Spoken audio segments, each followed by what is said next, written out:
Hi, it's Brett and we're back in the kitchen again with another recipe for the Ultimate Herbal Detox, Ultimate Herbal Slim.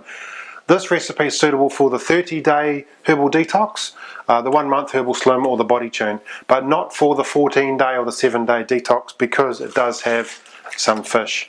So unlike most of our recipes which are 100% plant-based, this one's got a bit of fish. And we do recommend that as a long-term thing to have a little bit of protein in your diet.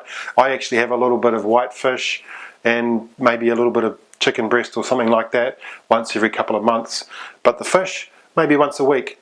So today what we're going to do is a Thai fish curry, and I don't know if you've done this, but our website has a great capacity to print off the recipes. So if you look at the top, there's an easy print thing, so it's great to get all the ingredients together.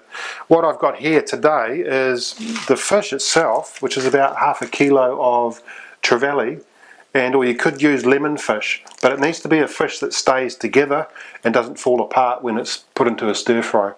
So that's the white fish. We've also got some broccoli, capsicum, carrots, mushrooms, garlic, onions, and we've also got some lime and some coriander, which gives it that Thai flavour.